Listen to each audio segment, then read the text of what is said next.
हाँ, स्टाफ को करके उनको फोकस बनाना पड़ेगा। क्यों?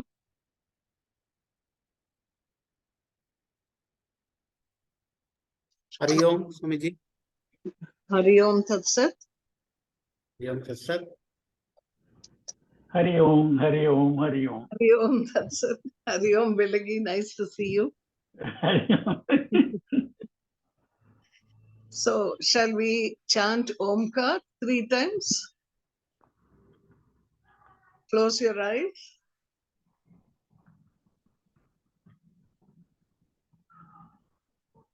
Take a deep breath. And we'll chant Om 3 times. And as we chant Om, don't think of it as just a sound. It is inviting the divine to come into our hearts along with our breath. So each of us, when we chant Om, let us visualize that the Ishta Devata, whoever, whichever form you like, is flowing in through the breath into your heart. Breathing in. Om.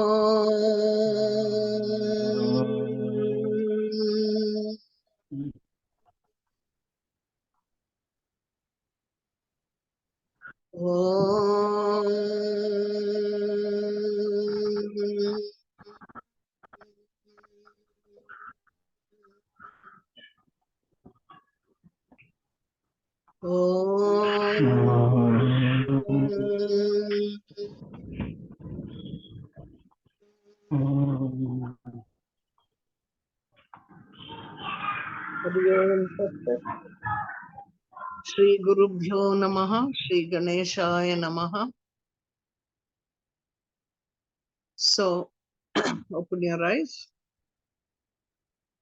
And today we are going to continue with where we left off. Last time we spoke about Lakshmi Narayana. And this time we are going to talk about Krishna and Krishna Leela, both this today and tomorrow. So the Krishna Leela is quite a lot, and I'm not going to talk about all the Leelas. Just picked up 3 or 4 stories that I can talk about. Let them be, they'll be quiet. Just close the door. Then class takolta idini.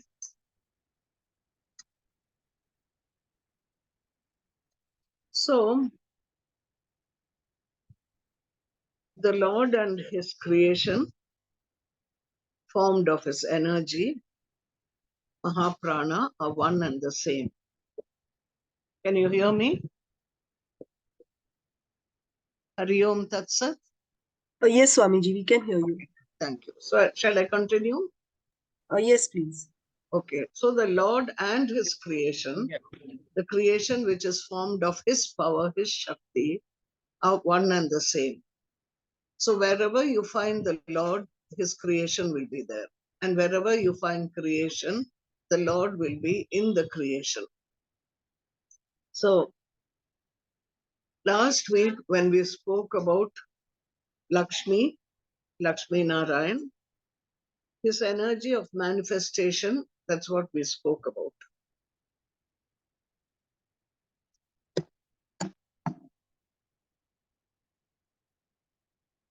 And we talked about her as being the entire universe. What is her manifestation? She is the entire universe, starting from a subatomic particle and even smaller, right up to the vast skies, the ocean, the mountains, everything that is created has her in it. So she is this iPad, she is this cup of water, she is this pad, she is me, she is you. So she is within all of us. And it is she who does most of the Leela of Krishna. Krishna's Leela is Krishna's power playing around with the whole universe. So the writing of the Srimad Bhagavatam itself is because I'm taking the Srimad Bhagavatam because we're going to talk about Krishna Leela, and there is the most of Krishna Leela is within the Bhagavatam. You can just have a look at what is written there. Love takes not, but from itself possesses not, nor would it be possessed, for love is sufficient unto love. If you see it in your picture, you can see it in your.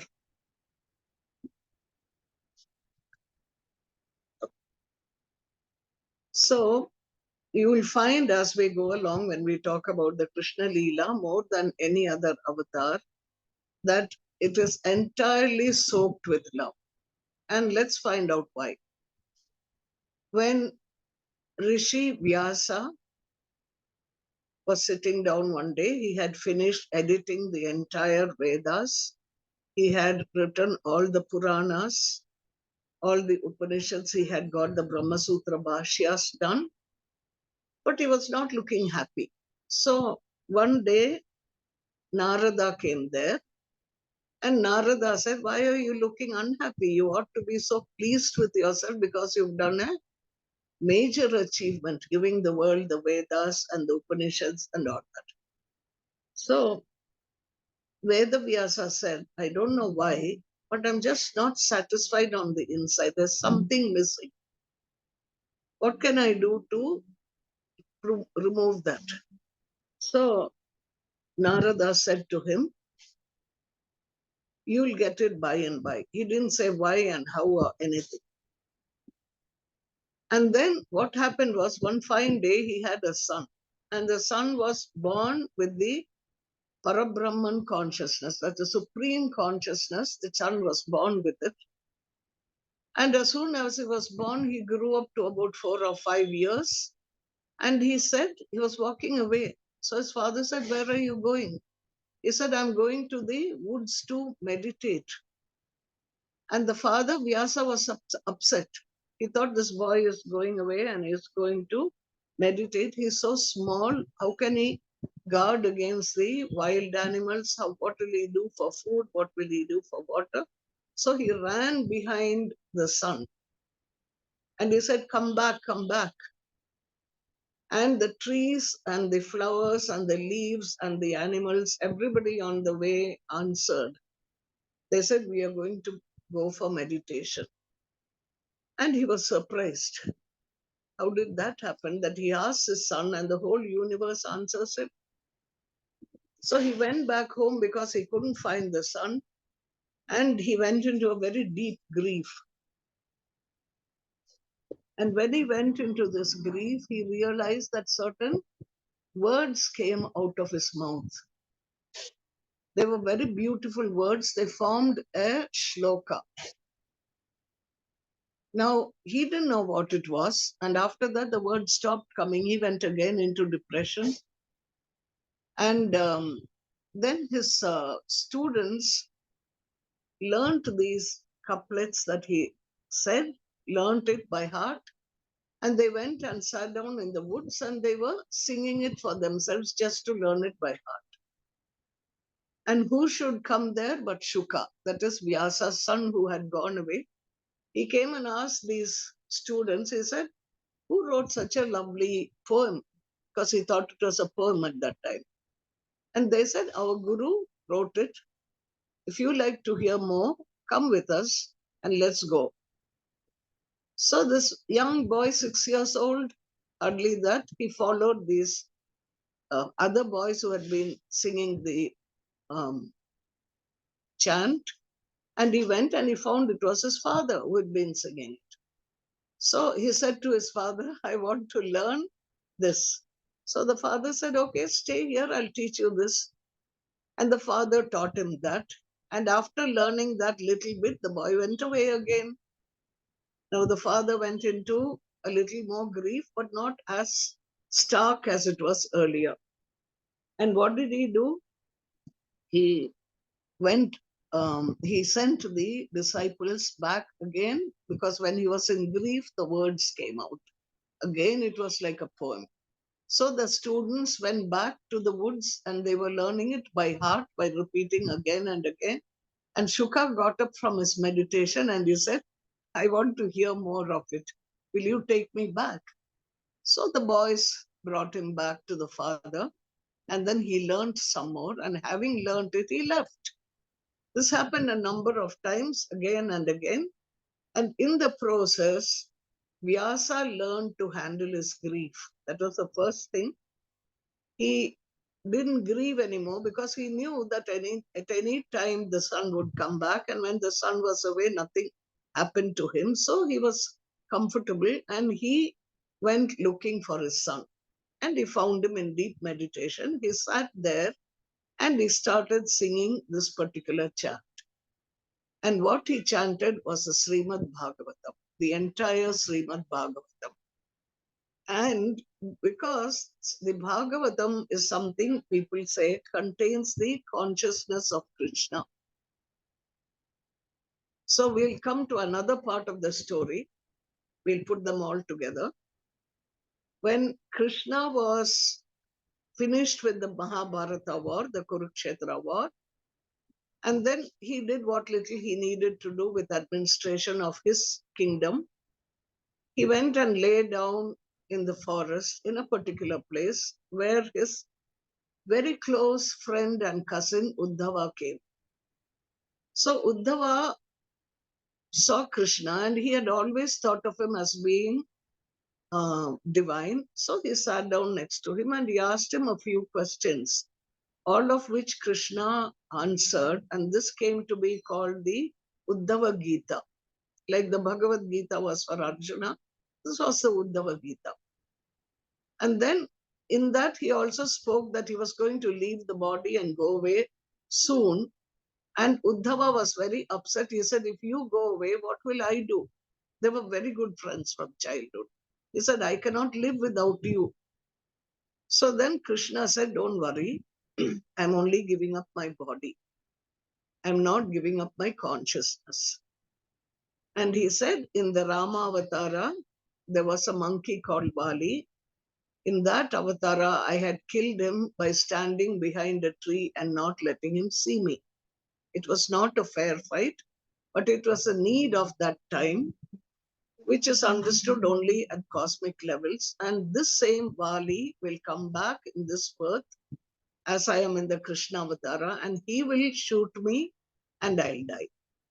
So he allowed that to happen. And while he was speaking, the Jara, that is the name of Bali in his new birth, came and shot the arrow at his foot, because looking at the foot, it was pink, the underneath, and the man who was a hunter thought it was a deer's nose. So he shot the arrow, and Krishna was getting ready to give up the body. And Uddhava was still terribly upset. So Krishna said, don't worry. You remember the Bhagavatam that Vyasa wrote. Vyasa was a part incarnation of me, and I will put my entire consciousness into the Bhagavatam. So I will not be gone. Anybody who has the Bhagavatam in their house, I will be there. Anyone who reads it or listens to it or even keeps it and lights a lamp before the Bhagavatam, he said, I will be there in my spirit. And then he left the body and he went away. So then you have we are going back now to the Kurukshetra war. In the Kurukshetra war, it so happened that there was a fine archer called Ashwatthama. Ashwatthama was the son of Drona, who was the guru of the Pandavas and the Kauravas while they were learning archery. His favorite was Arjuna, because Arjuna was so focused that whenever he took his arrow, it would hit the target straight. Now, Ashwatthama was a little jealous of this. He felt that his father was teaching Arjuna and he had a special place for Arjuna in his heart, and he didn't have enough. So he sided with Duryodhana, the Kaurava, as a way of getting some importance for himself. And while Duryodhana, the last of the Kauravas who lay dying, Ashwatthama thought he would gladden his heart by going and killing all the Pandavas. Of course, he couldn't touch the Pandava brothers because Krishna was with them. But what he did is he shot a missile, the Brahmastra. Brahmastra is like the nuclear bomb. And he commanded it to go and kill all the progeny of the Pandavas. So all the progeny of all the Pandavas died, and the only one left was a little child in the womb of the mother. That was his grandson, Krishna's own grandson. Here's the child looking at a particular form, because the mother goes running to Krishna and she says, what will I do? I feel a burning sensation in my abdomen and something is attacking the baby inside. I feel it's something happening. And she said, I cannot bear this pain. And Krishna said, don't worry. He went into her womb as a light and he circumambulated the child in the womb continuously for the next 2 months until such a time as she was able to deliver a healthy baby, because he protected the child from any missile that came to him. So when this child was born, he was constantly wondering in his unconscious mind, but not talking, because you don't talk when you're a baby. Ever since he came out of the womb, he was wondering to himself, what was this light that was going round and round in the womb? What was this light that was protecting me? And he continued thinking about it. That was his question. And because he was questioning and questioning, he was called Parikshit. Parikshit means one who is searching, one who is questioning. So then what happened was, years later, after the Mahabharata war, Kurukshetra war, since all the Pandavas had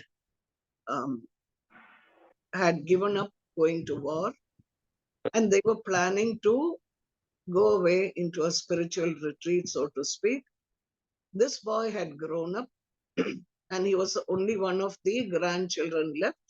So he was made the heir apparent and then the king of that country. So when he became the king, he was very, very virtuous. He looked after the subjects like a father would look after the subjects. They wanted for nothing in the kingdom, and everybody was very happy and very satisfied.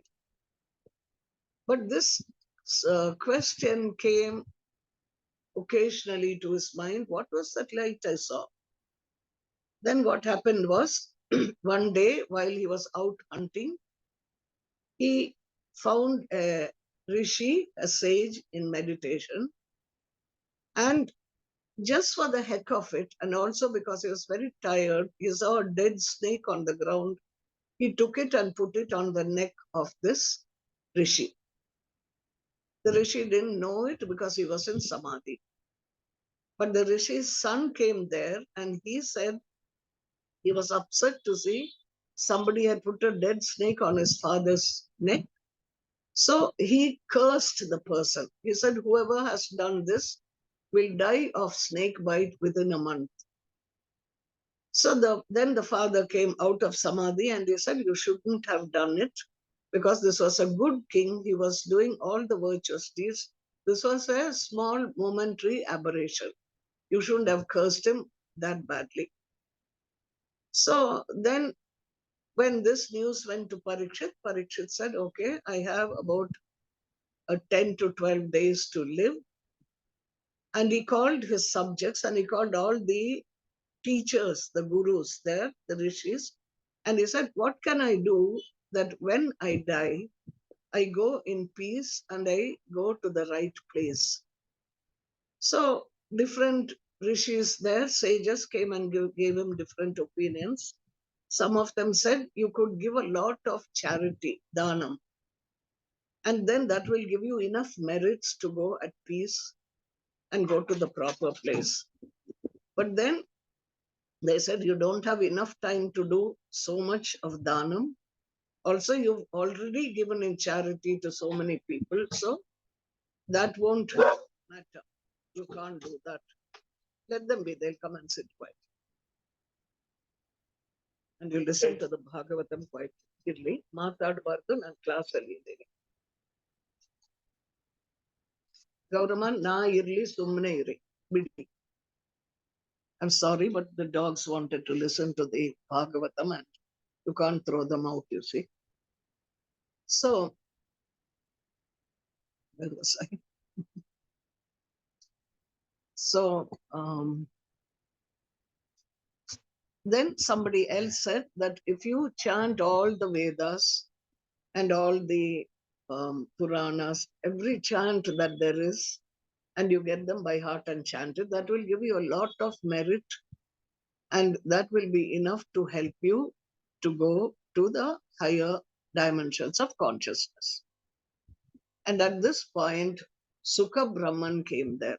You remember Sukha Brahman? That was Vyasa's son, who was grown up by now. And as he came in, people stood up. You can see the picture. This is the king looking at Sukha Brahman, and all these sages and all the wise people and the entire community in the country came there to see Sukha Brahman and get his blessings, because everyone knew that he had the supreme consciousness. So the king said to this Sukha Brahman, he said, I'm going to die within 9 or 10 days. Tell me what I should do to go in peace and to go to the proper place, to the higher dimensions. Sorry. So Shuka Brahman sat there and he told him about the Bhagavatam. And he said, within 7 days, let me tell you the Bhagavatam, and that will be enough to give you liberation, moksha. And so even today, when people are in the last part of their life, senior citizens and people who think there is some time coming when we will leave the body and go, they still read the Bhagavatam as a way of helping themselves move into higher dimensions. The reasons are because the Bhagavatam contains many stories. Many of the stories, all the stories are about the Vishnu avatars. And when you read it, not in 7 days, because the people who know will teach you in 7 days, the people like us who don't know will need a long time to keep reading and rereading and rereading. And we are taking in the consciousness of Krishna that is vibrating in the stories. So it is Krishna who comes literally and talks about himself. And he talks about the deeper aspects of what these stories mean. And that's what we will take up today. 3 stories, and we learn the tattvams behind it. That is the stories behind it and how these stories help somebody gain moksha. So I'll start with the first story. This is the story of Putana getting moksha. Now, Krishna, when his mother got married to his father, they were driven for the marriage function by his mother Devaki's brother Kamsa. Kamsa had a lot of negative qualities. He was good at times, but most of the time he was cruel.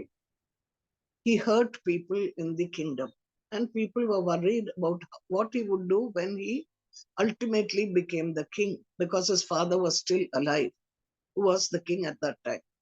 So what did Kamsa do? He took his father and put him in the prison. And he sat on the throne. And now he was getting used to doing all sorts of negative deeds, hurting people. And when he was taking the bride and groom in the chariot, he heard a voice that said, the 8th child of this couple will be the cause of your death. Now that upset him quite a bit, and he immediately got up. He loved his sister very much. But this was too much for him, so he took up the knife and he was going to kill her so that she wouldn't have any children. Then her husband, Vasudeva, caught the hand of Kamsa and he said, please don't kill her. I'll give you my 8th child. You can take the 8th child. So that seemed to make Kamsa feel better. And he said, okay, but you stay in the prison here so that you won't go away and do something funny. So Vasudeva and Devaki were imprisoned. Now that they were imprisoned, she got pregnant the first time. And Kamsa didn't mind at all because he knew only the 8th child would kill him. So he was getting ready to celebrate when Narada came in. Everybody knows Narada. He makes trouble for people, but at the same time, he does it with a divine reason. So he goes to Kamsa and he says, why are you getting ready to celebrate this child's birthday? So he said, it's okay because this is the first child, only the 8th is going to kill me. And Narada tells him, you know that gods, they're very cunning. You count it from 1 to 8, they might be starting from 8 to 1. So this could be the one that's going to kill you. So why do you try to get into trouble? Kill this child also. Don't leave any of them alive. So Kamsa agreed. He thought that made sense. He took the first child and he dashed it against a rock and killed the child. Then the second child, same thing, 3rd, 4th, 5th, 6th. When the 7th child she was pregnant with the 7th child, Krishna's Yoga Maya came into power.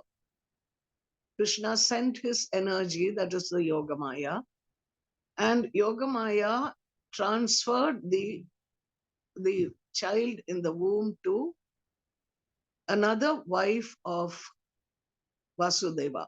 Vasudeva had 13 wives, and I'll tell you later what that means. But among them, Rohini was the eldest, and the youngest was Devaki. Rohini was the first, Devaki was the 13th.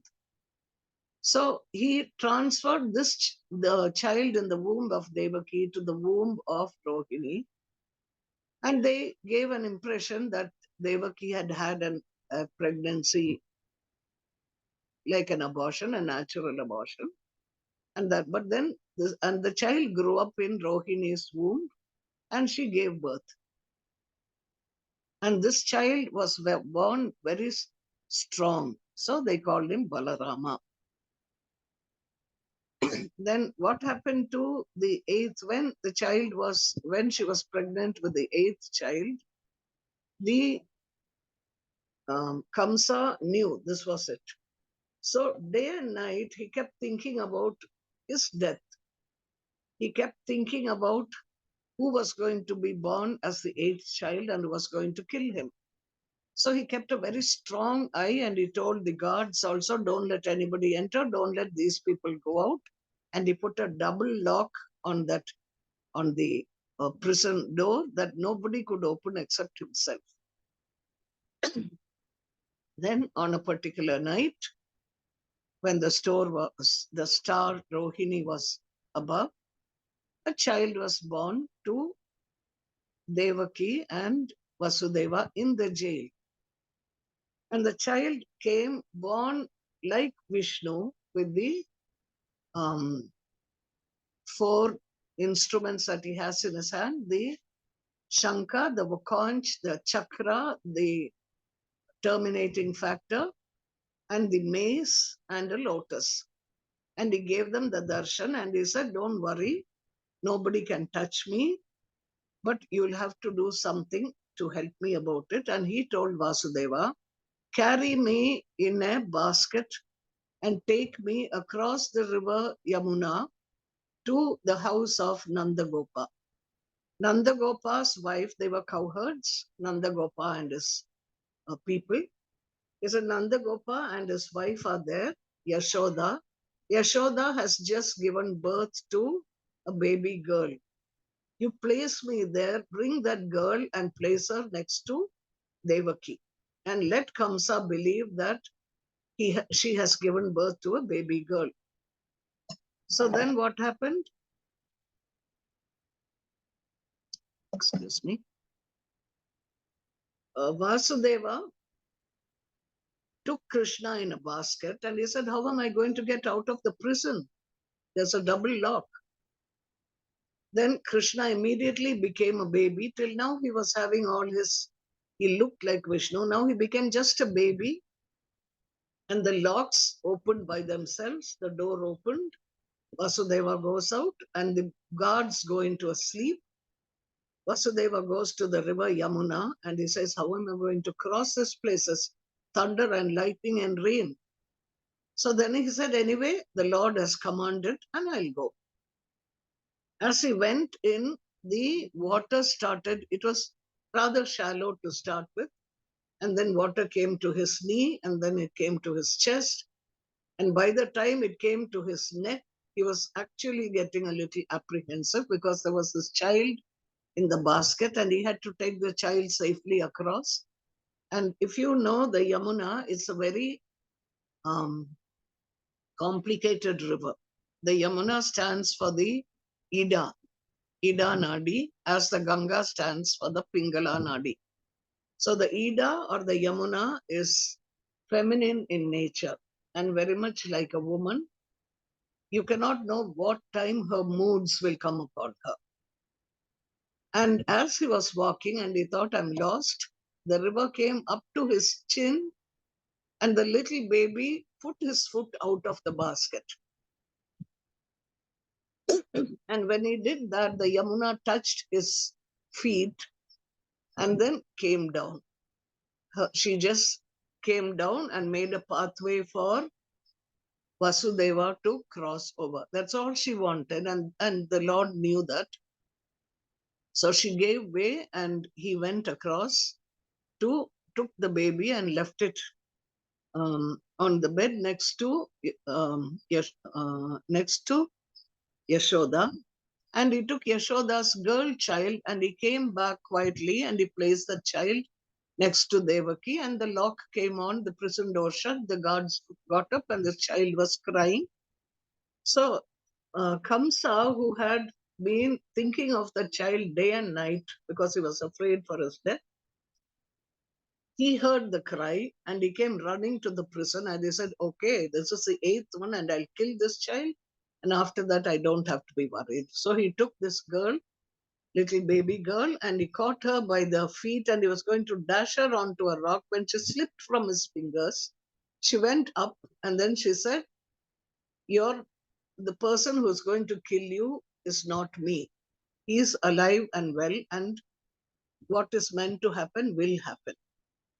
So, and then she said, I'm Yoga Maya, and she just disappeared. So, now what did Kamsa do? He lived in fear. And then somebody told him there is a child that is born to Nanda Gopa, that is the name of the cowherd, who's the chief of the tribes of the cowherds, in a place called Goloka, Gokula. Kula means a tribe of people coming from one ancestral lineage. And Go means the cow. Go also means Pranava Mantra, Omkar. So when Krishna is referred to as Govinda, it means that he who knows the Pranava, the Omkar. How does he know it? Because he is the Omkar himself. He is Pranava, so he knows all about himself. So he was called Gopala, one who looks after the cows. So the words can be taken in different contexts according to which you want to in Sanskrit. And as he grew, Kamsa wanted to send some demon to kill the child. Because he thought, I don't know if this is the child, but every other child will have the same age. You've read about it in Christianity also, where all the babies who are born after a certain date are being killed because Pontius Pilate has heard from Herod that this could be a child, a very special child, and could hurt him. So the same way, what Kamsa did is, he knew a demoness called Putana. So this is where we are coming into it. Putana, this is story number 1. Putana, the word Puta means sacred, pure, pavitra. Now, it is Putana, like na Putaha, that is not sacred. So she is coming at a time when things are not sacred. And what is it that is not sacred? We go back to another story. Where at one time I had talked to you about Ekadashi, if you remember. So I'm coming back to the story of Ekadashi. Ekadashi Devi is the Yoga Maya of Krishna. And Ekadashi was born out of the eyes of Vishnu. And when she was born, she was given the name Vishnu Maya or Yoga Maya because she is the delusion part of Krishna. The aspect of Krishna that creates illusion in the world and prevents us from seeing the reality as it is. So,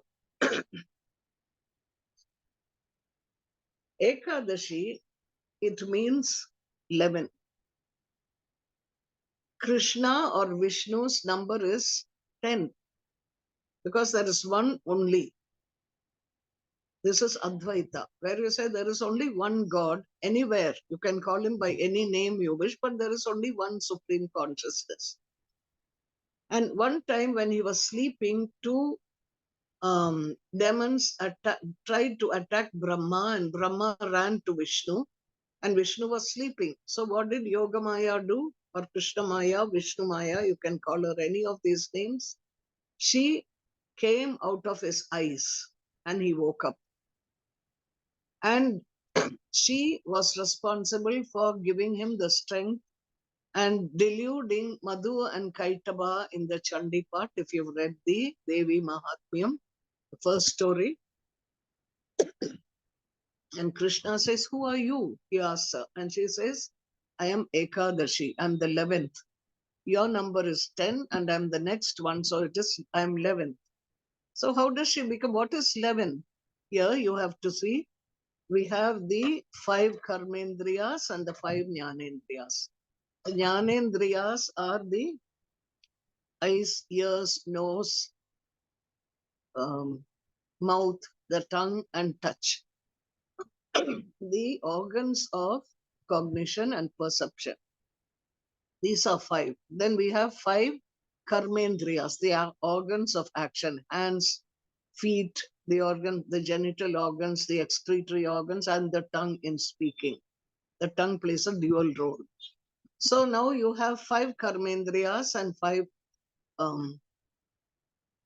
jnanendriyas, and these are the 5 indriyas or the 5 sense organs, and the 11th is the manas, the mind. So wherever you go along with the sense organs and the 11th mind, you tend to go into suffering without realizing. We make a mess because we believe that whatever we see, whatever we hear, our own bodies, everything is immortal.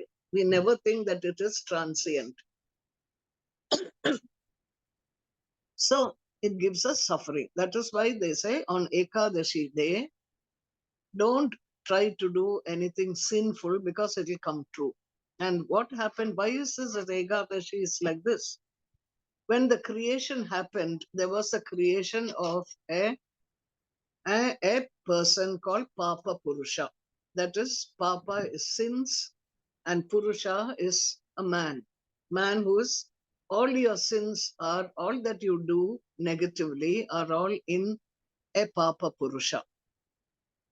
And when Ekadashi came, what happened was the people started fasting out of respect for the Devi, and everything good happened to them. So this Papa Purusha came to Vishnu and he said, what have you done? you've brought in a thing called Papa Ekadashi, and all the people coming, they are not dying, they are not doing any wrong actions, and they are going to all live happily and be very sattvic. That means there is no place for me. What am I to do? You created me, you have to do something about it. So Vishnu said, that's okay. On Ekadashi, you can sit inside the grains of rice that people eat. If anybody eats rice on Ekadashi, they are going against the will of the Devi, and they won't be protected. So they will lose their sattvic quality and they'll become rajasic or tamasic, and they will suffer. So that is how Papa Purusha got a place to stay. And in general, it was believed that if you come on the 11th day Ekadashi, it's a very, very powerful and very sacred day because the Devi is in it. She is Ekadashi. And so people generally fast or they take fruits that day in respect of her. So when anything negative happens, that can also happen on an Ekadashi day. Because if you start it without respecting or keeping the sacred in your mind, then you can get into rajas or tamas by mistake. And so Putana, the non-sacred one, came to the home of Yashoda, bringing with her a whole lot of negativity. Now, the thing she did was demonesses can change their form. So she changed her form into a very beautiful woman, and she came to take the child. She had a special way of killing children only. She would paint her breasts with poison, and when any child suckled on the breast, then that child would die because of the poison. So she comes to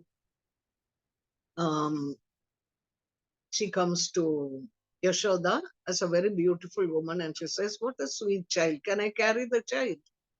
And Yashoda looks at her and she sees her as a very nice woman, very pleasant, looking very beautiful. She said, "Here, take my child." So Putana took the child. She went outside the house and she took her own form after that. She was huge and ugly, and she went into the sky, and the child started sucking her breast. She put the child to the breast, and while the child started sucking, she had such pain, severe pain. She said, let go, don't hold me, let go, let me go." And this little baby at her breast said, "My mother never told me or taught me to let go anything. Whenever she took me out, she said, hold tight to me. I'm going to leave my hand and pick that fruit. I'm going to leave my hand and do something else. Maybe I'll give something to my friend. So you don't let go, you hold on tight." So he said, "My mother taught me to hold on tight. She never told me to let go." And here was this demoness screaming in pain, and then finally she falls down, and she falls down as a huge, like a mountain, and the people around get scared. What's happened? And they all come running. You can see the picture in the slide. And Putana dies. Now what happens after that? A fragrance of flowers fill the area. You wouldn't expect that to happen to a demoness. But there is a story to the demoness herself. If you remember the story of Vamana, the little child who goes to King Bali and asks for 3 feet of land which is covered by 3 of his feet, 2 feet, 3 times. This was the story I told you during Onam. He comes to the king, young boy, very good looking child. And he comes, that is the one avatara of Vishnu. Vamana. Vamana means like the small one. So when he comes in, the king Mahabali, who's used to giving a lot of charity when he's doing his yajna, and also whenever he wants to go, anybody asks him for anything, he'll give it. So he told this little child, he said, "I want to give you something because you're looking very full of tejas, that is illumined. You look like with a lot of luminosity around you. I want to give you something." So this little boy says, okay, give me land which 3 paces will fit. So Mahabali laughed and he said, I can give you 3 worlds. I'm so rich. I've even defeated the Devas. And you're coming and asking me for just 3 paces of land. And the little child tells Mahabali, if you're not satisfied with 3 paces of land, you won't be satisfied even with 3 huge universes. So then he he says, okay, I'll give you the 3 paces. So the first footstep, as Vamana places it, is on the ground, the bhumi, and he fills the entire earth, that 1 foot. And the second foot he puts it up, and it clears the entire skies and the heavenly regions. Then he comes to Mahabali and he says, tell me, where will I keep the 3rd pace? And Mahabali looks around and he knows there's nowhere else to give him. So he bows before this child and he tells him, please put it on my head, I surrender.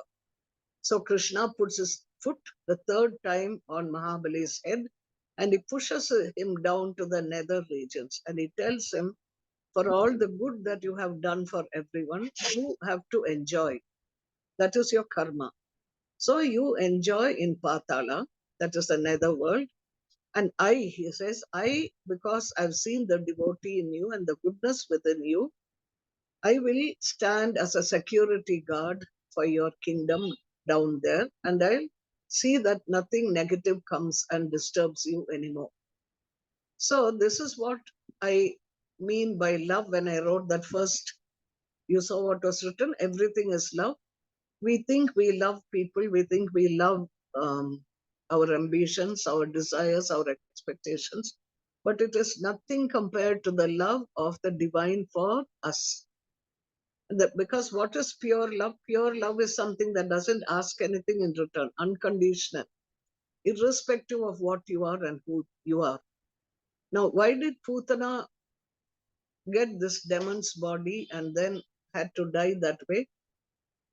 Because when Mahabali, the king, was there, the story I told you about Vamana, Mahabali had a daughter called Ratnavalli. And when she saw this little child coming into the yaga field, and her father said, I'll give you something, she fell in love with this child. She had an immediate feeling, I wish I could feed this child, nurse this child. And then when Mahabali was pushed down by Krishna, by Vamana, he was suddenly very angry with Vamana because he was putting his foot on her father's head and sending him down. So she said, I wish I could kill him. This is what she thought. For those 2 little wishes, she was born again and again and again. And in one birth, she was born as Putana. And Putana had this habit of killing children with the poisoned milk. It so happened that her desire to feed Mahabali, feed Vamana, came true in the other avatar of Krishna. And also her wanting to kill him also came true in that same avatar of Krishna. But Krishna arranged it that way so that she would feed him. And because she fed him, irrespective of the fact that she wanted to kill him, he gave her the status of a mother because she fed him. And because of the status of the mother, he gave her moksha or liberation.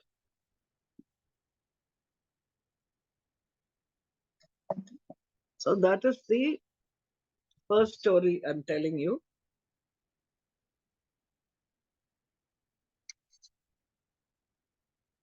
Just to let you know how the divine can work in so many ways and tries to help people, not only people, animals, trees, everything to get liberation and go back. But circumstances have to come to make it propitious to do it. So this is how he came into Putana's life and helped her to get rid of the old karma of wanting to kill the divine itself. So now we come to what is the purpose of an avatar. The purpose of an avatar is he takes birth so that he can remove your karmas and you can reach him quickly. Every person. He doesn't need to take an avatar. He can sit wherever he is. A consciousness can work anywhere. But he chooses to come as an avatar because unless he comes as an avatar, we do not see the nirguna. The saguna, the one with form, we can see. But the nirguna, without form, we don't see. We don't see energy. We don't see air, but we know we are breathing, and so we know air is present. We don't see electricity. When we put on the light and the light comes on, we say, oh, okay, here electricity is there in the house, but we don't see it. The same way, the Nirguna Brahman or the Brahman without form is pure consciousness. But he takes the form that you are closely associated with.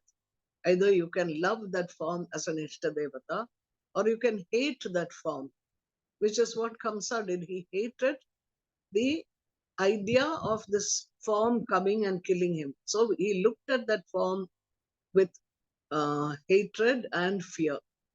And much later, when Krishna himself came, Krishna kills him and he too gets moksha for the second time, for the third time. This was the final time. Kamsa comes and he is also liberated. So when an avatar gives you difficulty and then comes to meet you, that avatar is coming to end your suffering in life and to give you liberation. And that is what the Bhagavatam does. Because in the Bhagavatam, tomorrow I'll tell you a little more about the Bhagavatam when we talk about the Gopikas. The vibrations of Krishna are still there. So wherever there is a Bhagavatam, there is a Sanidhyam, there is the presence of the divine there. So if you have a book at home or if it comes to you sometime, treat it as a gift given to you by the divine. And so the consciousness of the avatar, when you respect it and revere it, it simply swallows your consciousness, your negativity, all your karmas, because the supreme consciousness contains everything in the universe, including your negativity. So whatever your negativity is, that consciousness, like Shiva swallowed the poison in the snake, in the same way, the avatar comes to remove all the negativities from you. And also, if you find any sage who has reached that state of consciousness, usually we wouldn't know, or your guru who has reached that state of consciousness, then that guru will, only then he becomes a guru. Otherwise, he's a teacher, acharya. Then that guru will take it upon himself to remove your negativities and help you reach moksha or liberation sooner. So this is the first story I'm telling you. And the story number 2. Everybody knows Krishna steals butter, right? Now that is a very fascinating thing because here we have the yamas, and in the yamas we say yama and niyama. Yamas we say ahimsa, satyam, asteyam, brahmacharyam, aparigraha.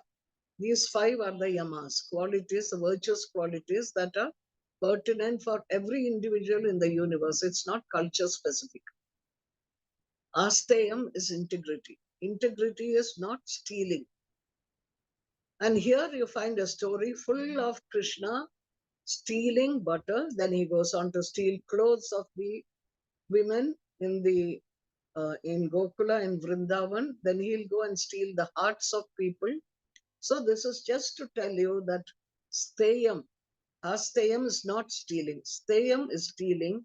Steya yogam, that is allowed only to the divine. So people will say, why Krishna stole that? Why can't I steal it?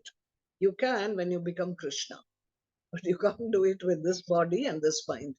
So when we transcend mortality, we realize that there is no time, no past, no future, always eternal now. And that is why when you chant the Omkar or you do a prayer, at any time you can meet the divine. But the divine is not in the past. It's not a historical happening alone. It can be historical also, but that divinity, that consciousness is constantly there all the time, being born again and again in a new way. That is why we have the capacity to pray or to meditate on that supreme consciousness and receive that supreme consciousness into ourselves. If it was a historical fact, there is no purpose praying. So here you have a time when Krishna's descent, he comes as an avatar, but he didn't come as an avatar only from that year to another year. He is still an avatar continuing. The supreme consciousness, by whatever name you call it, is continuously renewing and renewing itself for every person to get the chance to get in touch with it.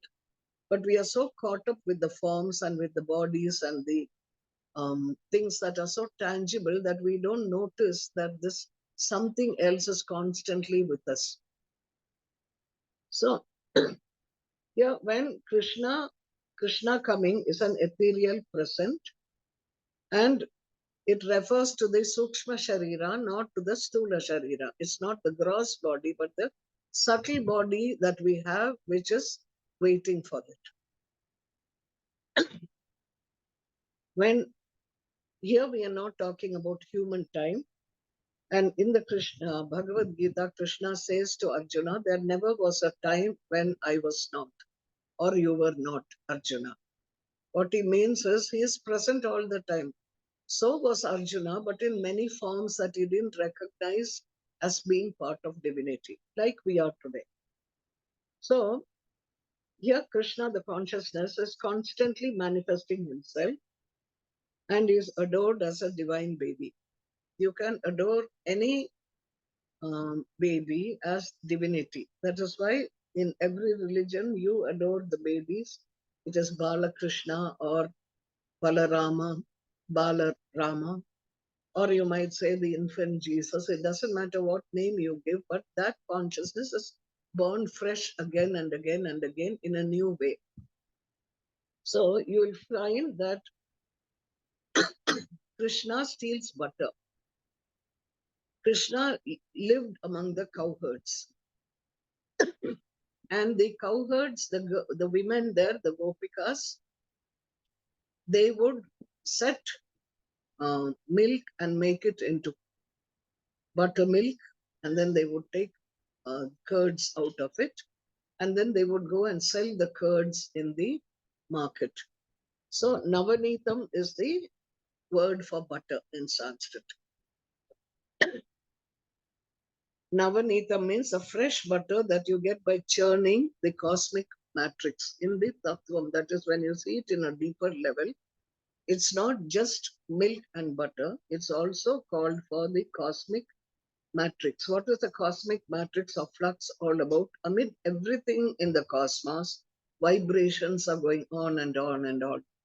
And many of these vibrations are very sacred. So when you are churning it by going through difficulty, for example, you have a mantra given to you.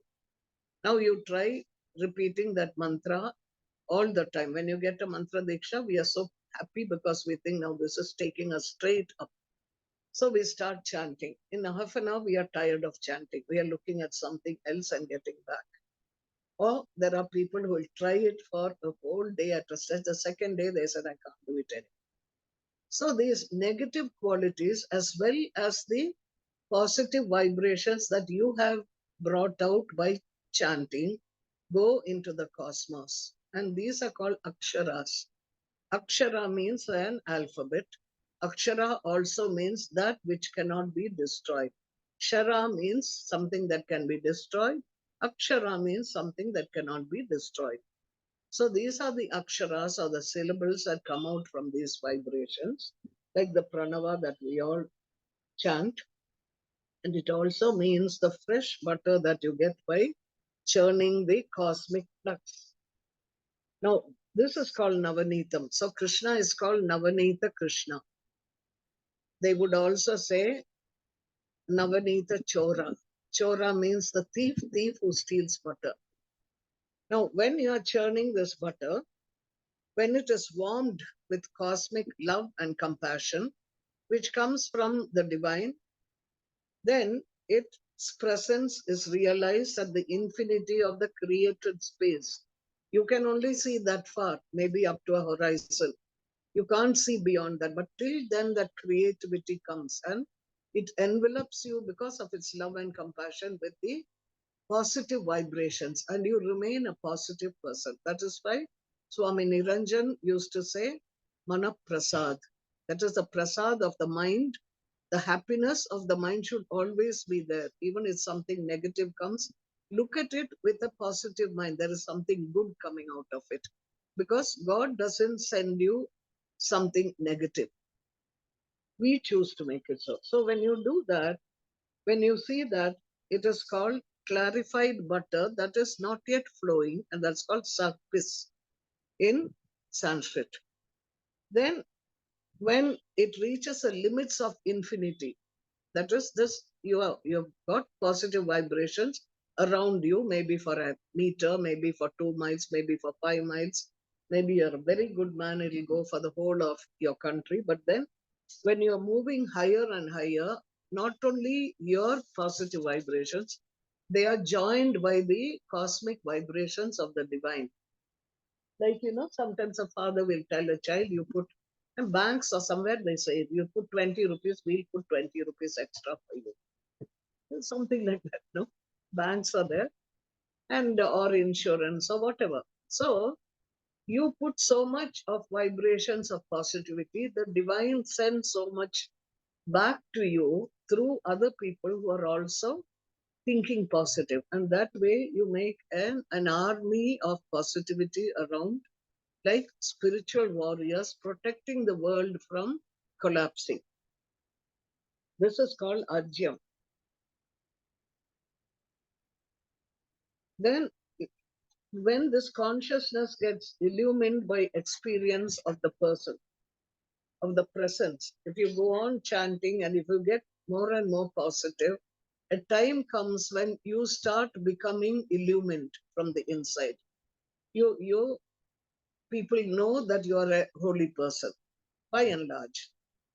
You don't have to make an advertisement of it. In fact, if you make an advertisement of it, you're not there. That's the first thing to remember. You don't say anything, but people will know. I went to this person and I felt good about it. Maybe this person is nice, but that person doesn't care either way because that person is filled with the divine spirit. Then it's called Gritam. So you'll find that when you're doing a puja, you'll say, Dupam samarpayami, Dupam agrapayami, Grita Deepam darshayami. You take the ghee lamp or the ghee as a burning point and you put a light in it and you offer it in puja. And what you're doing there is, please look at my light and bring your light to add to my light so that I can be like you. This is what you're praying when you show this ghee light. And now you have to see, this is what the gopikas are supposed to go out and sell. And they have been, in Sri Rama's time, when Rama went through the forest, there were many sages who were of very high evolution, and they have been for thousands of lifetimes coming and chanting and doing good and being highly evolved people. And at some time they get this urge to merge with the divine consciousness. That is a necessity, because if you see a child and a mother, child is a part of the mother. Imagine that they are walking somewhere and there's a big crowd, the child gets pushed away by the crowd. He's not going to go to just anybody and get on their lap. He says, Mama, Mama, where are you? That's what he's going to shout. It's the same way we are a part or a fragment of the divine. And when we are lost, we are looking for the divine. Whatever else we are looking for is only a play, a Leela. If you're looking for wealth, you might get wealth, but you won't be satisfied. If you're looking for power, you'll get power. You won't be satisfied. But that looking itself is a search for that which will give us continuous peace and happiness. It's a search for God. Only thing, because of Maya, we see it as money, as power, as beauty. But what we are really looking for is part of ourselves, like the child running to find the mother. So Krishna stole the butter because the more they did good, these rishis, they came back to better places where they had more chances to do good. So lifetime after lifetime, they went higher and higher, but they never merged with the divine because they did such good deeds that the karma of the good deeds would pursue them. So they had to come back again and again and again. So what the divine does is he comes and he steals the karmas, your karmas. He comes and he steals it so that you will not have it in your hand, and you can't say, I give it to God, so there is no karma there. He takes it away. So that is how it is. The Steyam Yoga is called. The Lord comes to these gopikas who were at sages at one time. In Rama's time, they wanted to, when Rama came to the forest, suddenly they felt like getting up and hugging him or kissing him. And they are thinking to themselves, why are we feeling this? Because we have got rid of lust um, and attachment many, many lifetimes ago. We are so much in control of our senses.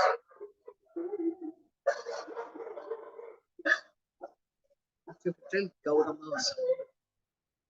Gaurama to keep them quiet. Sheila. So I'm sorry for the dogs. Sometimes they get into these kamsa moods. So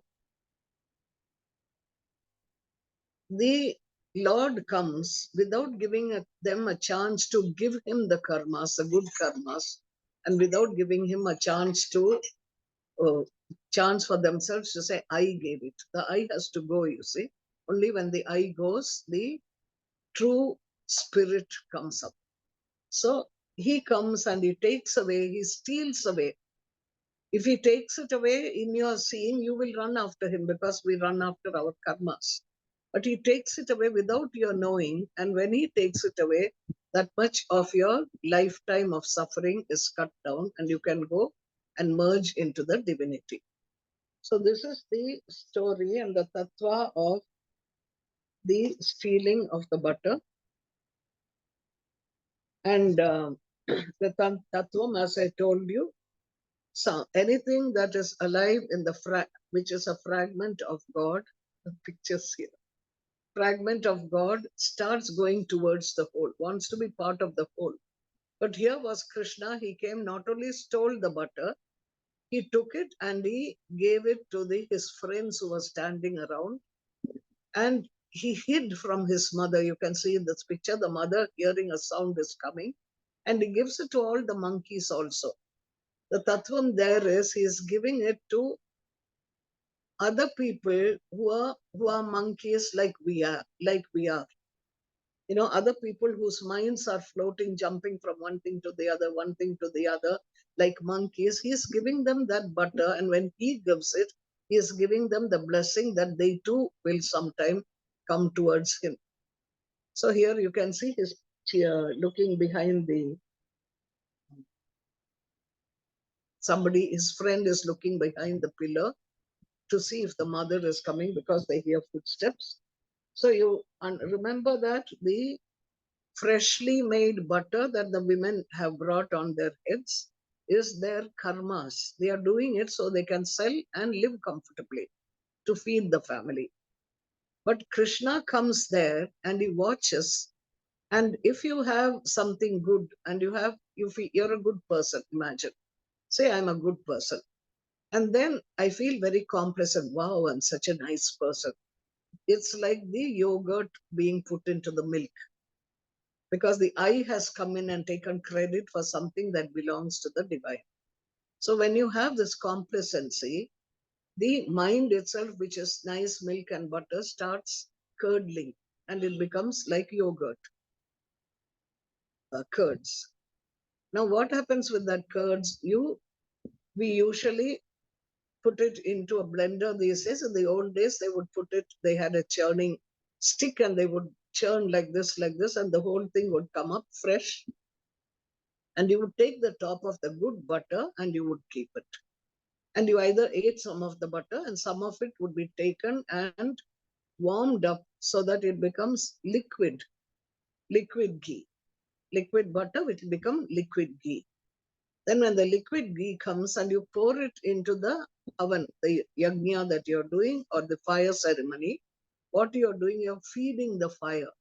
So what is the fire here that's being fed? It is your own aspiration that you're pouring into the Havan Kund or into the fire sacrifice where you do the fire sacrifice. And it is your own mind that is purified that you're putting into that and saying, Lord, take this because this is the same as your energy. Because it's out of the energy you have given me aspiration. This aspiration is the Agni, the fire into which that ghee goes in, and the ghee fans it and makes it some more, it helps the fire to burn more fiercely. That is, your aspiration burns fiercer and fiercer, Ajyam. And then the fire burns by itself, and in doing so, it does what it needs to do. What does the fire do in a homa, in a havan? All that is positive, all that is negative, we put in as flowers, as offerings, and the fire swallows them all up, leaving behind ash. But the consciousness, and that happens with the body also when it is cremated, whatever you had, your name, your identity, or the wealth we have, the power we have, the cars we have, everything is burnt with the body. We cannot identify anymore with that. So when the body goes, what is left? The soul is left. The soul is part of the supreme consciousness. And unless it has a desire to come back and go through this misery all over again, it will choose the particular path to go to the divine.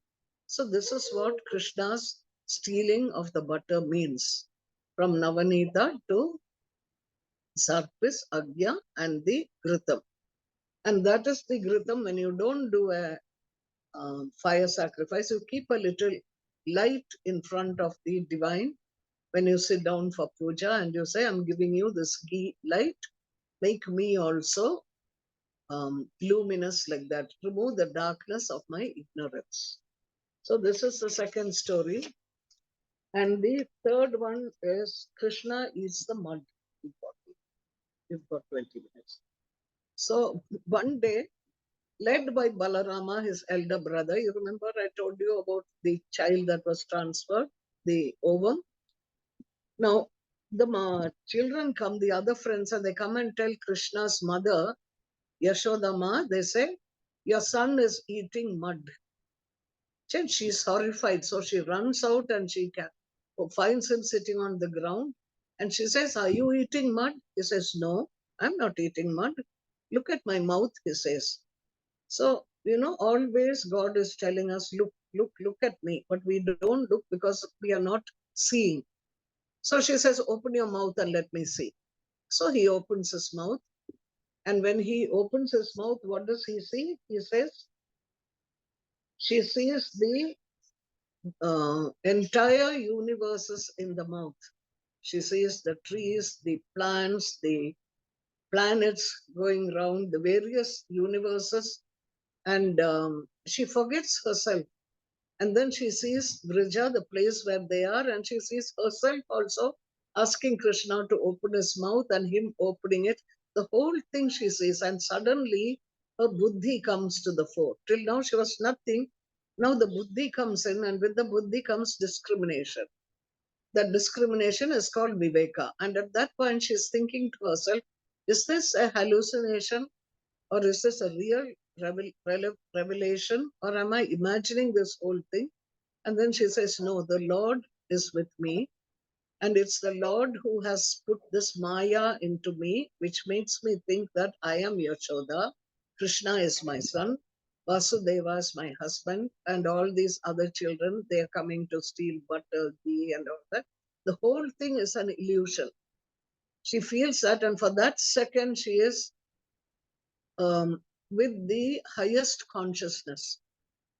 And then Krishna sees what is happening and he brings his Maya or his power of illusion and he puts it into Yashoda that she becomes a mother once more.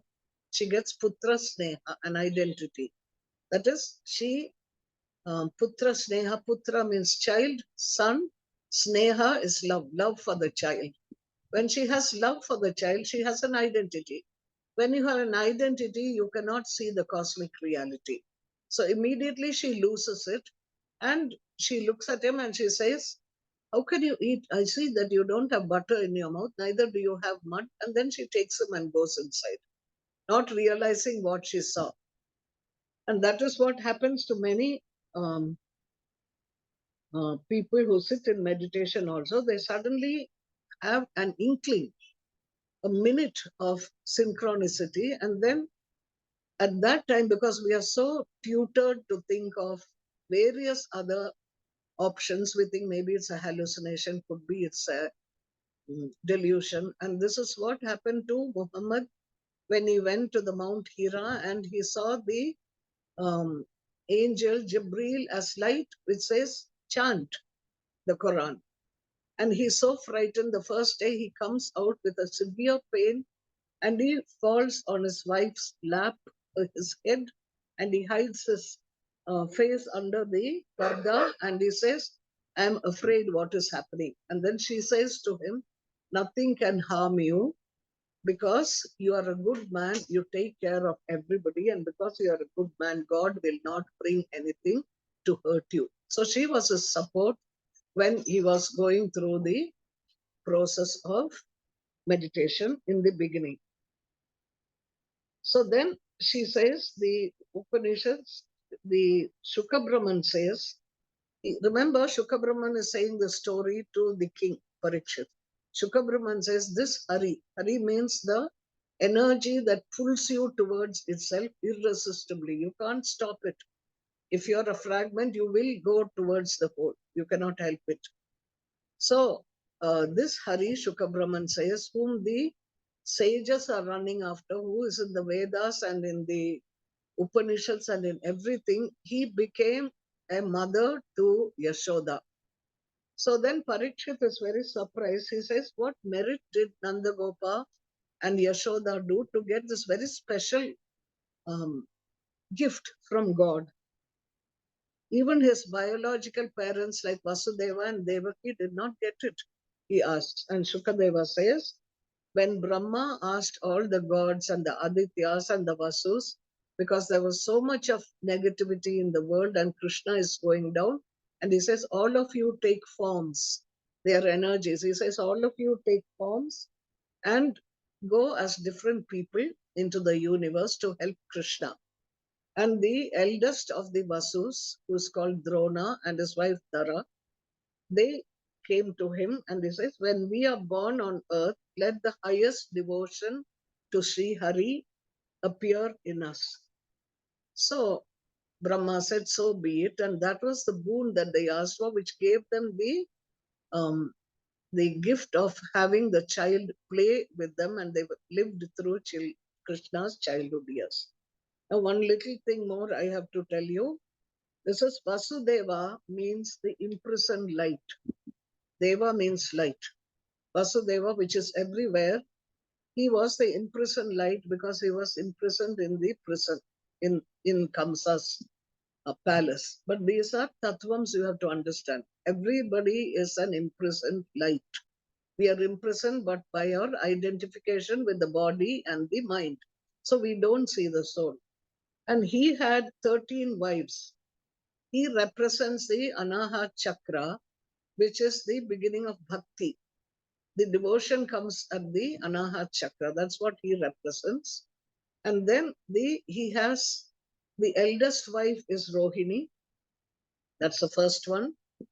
And Rohini represents from the Anahat, where do you go? You go straight through this Vishuddhi to the Agnya Chakra.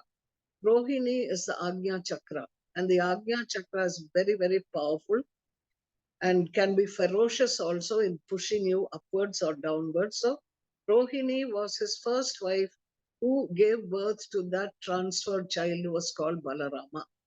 So Balarama had the energy of the Agnya Chakra.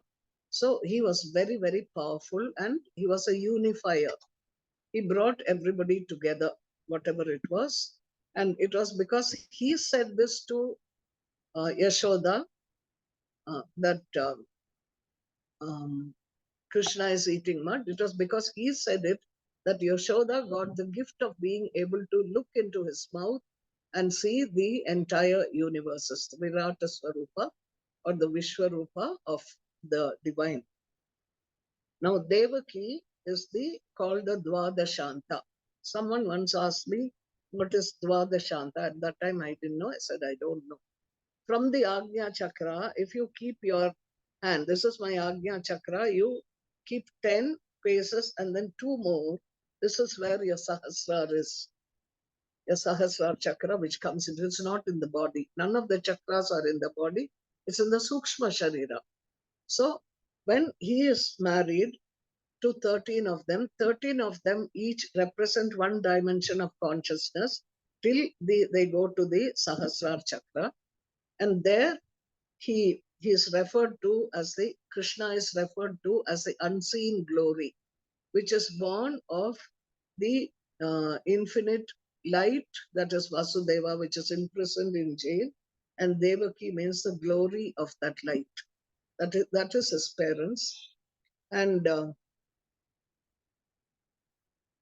Balarama, being strong, was throughout Krishna's life. He was always around and helping him in various ways to do all the Leelas that Krishna did. And this is what I want all of you to remember, that Krishna did not do the Leela for fun. The karmas that we have done, karma comes from the beginning, origin itself. The karmas that we have performed in many lifetimes come to us either in this lifetime or in the next lifetime or in many lifetimes, until such a time as we get the benefit of a guru. A guru is any person who at a certain point in time synchronizes with the highest supreme consciousness, because that supreme consciousness through this being comes to you and makes a bond. And this bond, or the sambandha that you call it, is what helps remove our karmas fast and then takes us on the path to liberation. So this is what I wanted to tell you. We have, I think, 49, 50, 10 minutes more. So anybody has any questions? Any questions?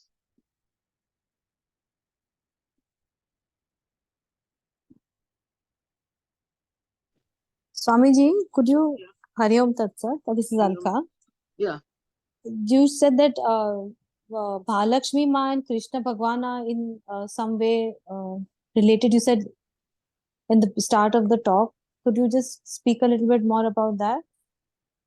About Mahalakshmi Ma and Krishna. Yeah. Okay. That he is the. So if you remember when I did the Lakshmi, can you hear me? Yes, I can, Okay, Swamiji. I'll come. So it is the energy of the divine that is called the Mother, Mahalakshmi. When you go deeper into who Mahalakshmi is, she is the one who is a progenitor of the gunas. And the cosmic gunas that she starts with Mahalakshmi starts with is Brahma, Vishnu, and Shiva. Rudra is the dissolving force, that is a tamo guna of the cosmos. The protective and sustaining factor is Vishnu. The creative factor is Brahma. So it is she who gives rise to Brahma, Vishnu, and Shiva in their various forms as Rudra, who take part in creation, sustaining, and dissolving. Each of them have got their Shaktis, which are a part of her. These Shaktis are as Lakshmi, Saraswati, and Kali. So these are the Icha Shakti, the Jnana Shakti, and the Kriya Shakti. Icha is desire to create. That is the Divine Mother herself. There is a desire to create. Where does desire come from? It comes from love.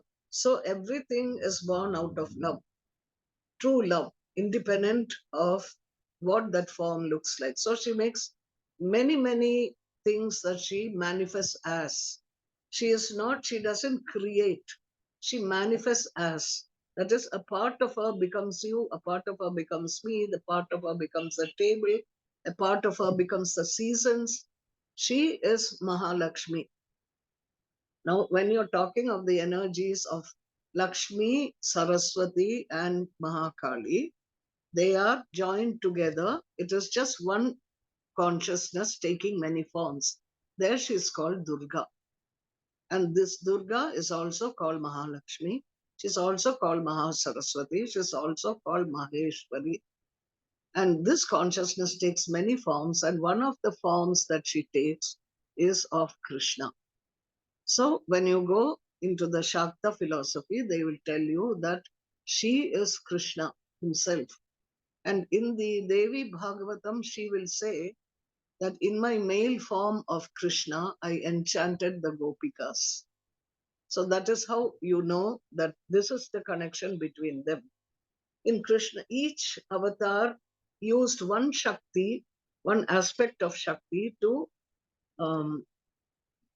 do what she wanted them to do. The Leela. Leela means the changing aspect, the sport.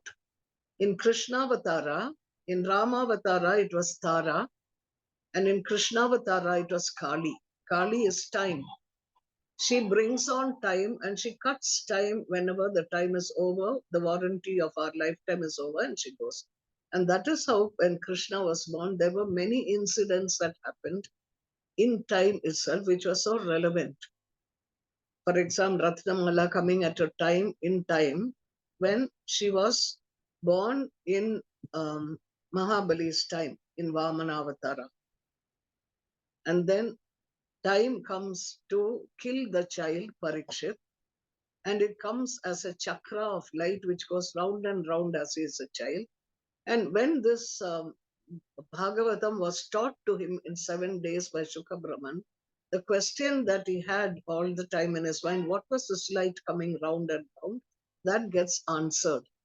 Because when Shukha Brahman is talking, he is not just talking about stories, he is giving the consciousness of Krishna, which is in Akshara Rupa, in the form of letters in the Bhagavatam. Remember, I told you, Uddhava asked Krishna, and Krishna says, I leave my consciousness in this book, in your mind. Shuka's mind, which later comes out as a book, he's got all the verbal information that his father gave during when he was grieving for his son. So when Shuka comes and he talks about the Bhagavatam, he's transferring the Krishna consciousness into Parikshit.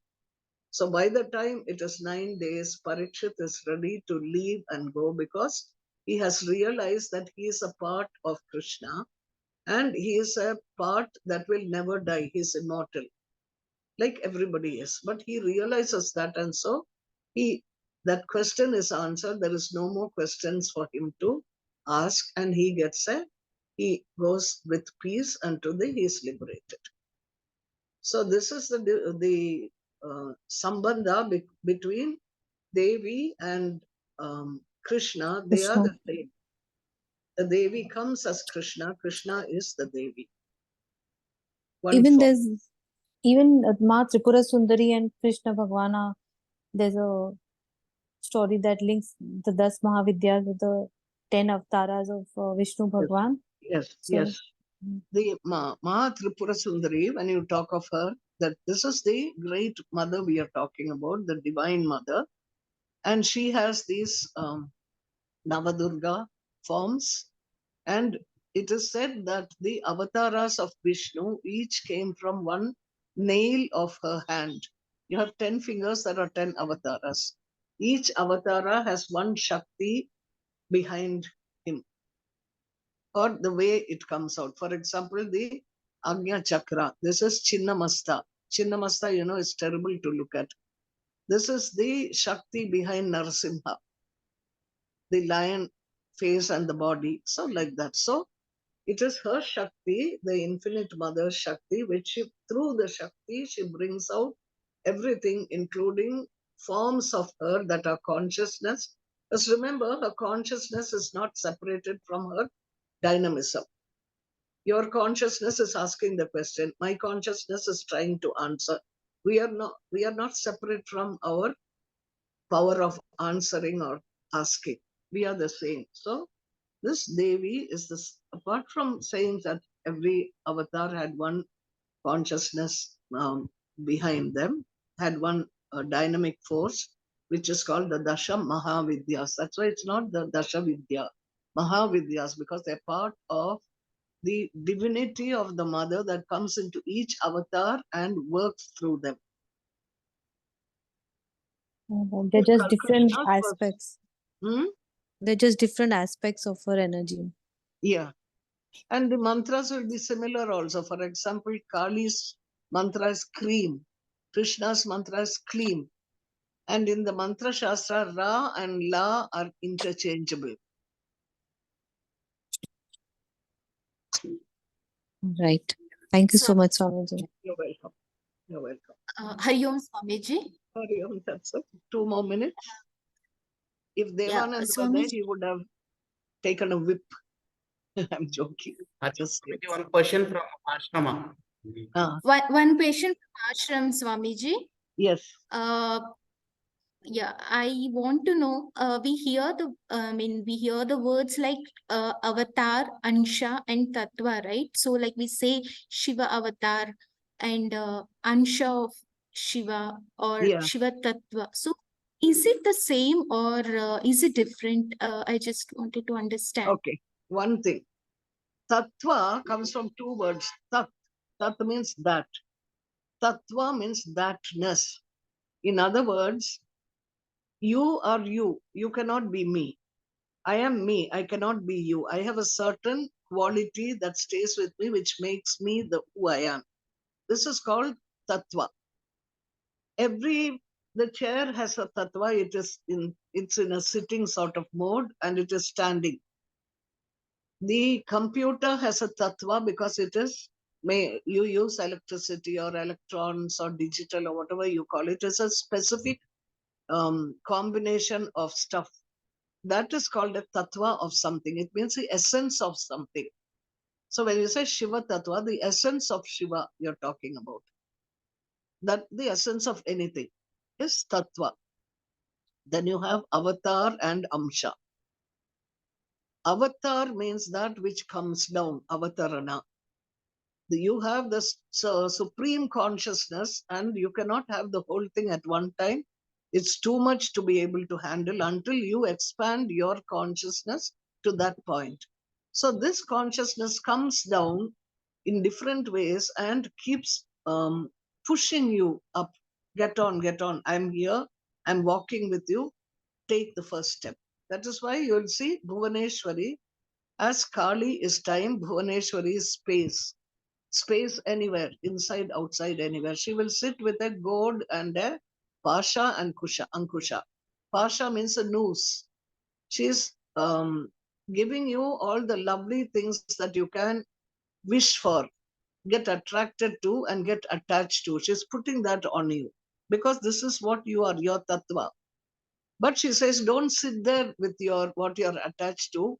Come on, moving. She gives you a whip with the goad. Goad is what you push an elephant to walk. So she's pushing you to say, I've given you this, not for you to get stuck there, to understand that this is unreal, this is transient. So don't hang on to it, keep going ahead. And she'll give you more and more beautiful things to attract you through the goad, through the pasha, the noose.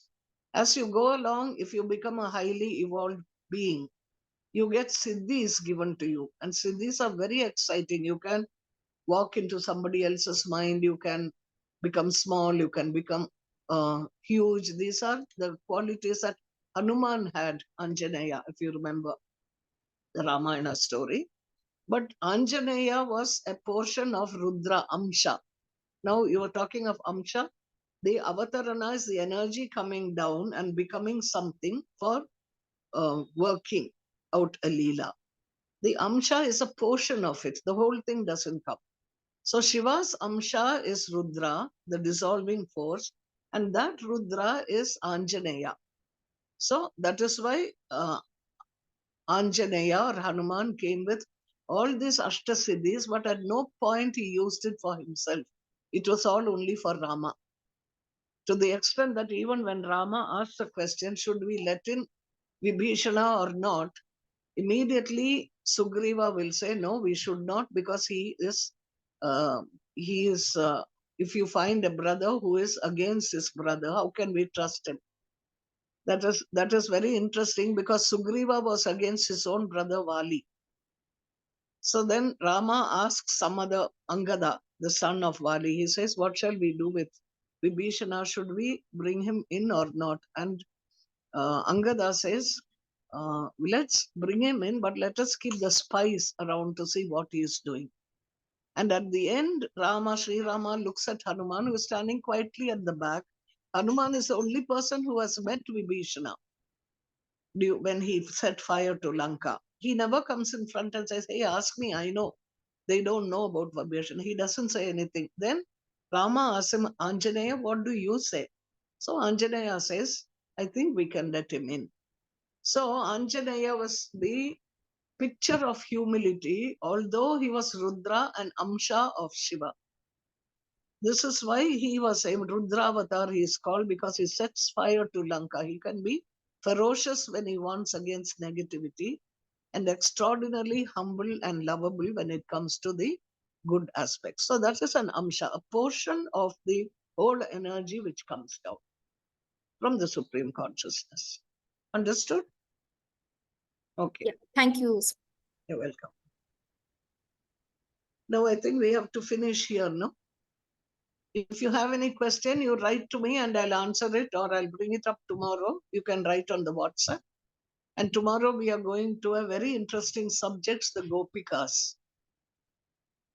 So sitting with your eyes closed,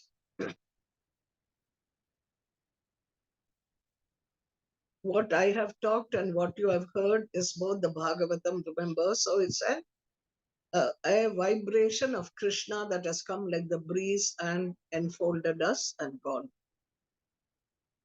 Gone not outside, but into our souls. So let us, in gratitude for this, chant 3 Oms, breathing in. Om.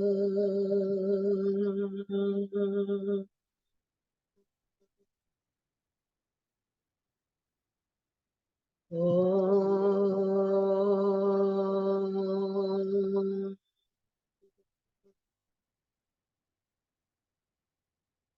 Om.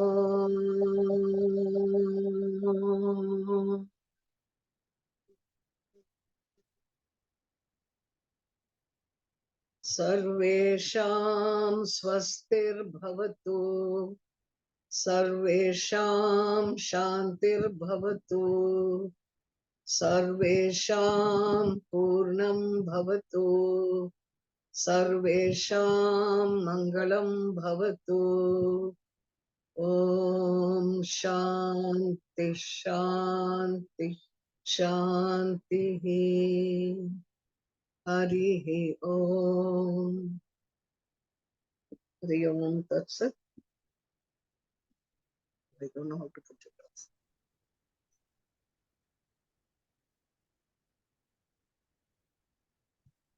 Hari Om Tat Sat. Hari Om Tat Sat. Tomorrow 2:30 to 4. Okay. Yeah. Okay, Swamiji. Thank you.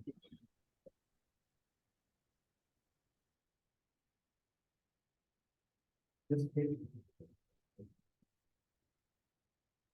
Stop the recording. Copy.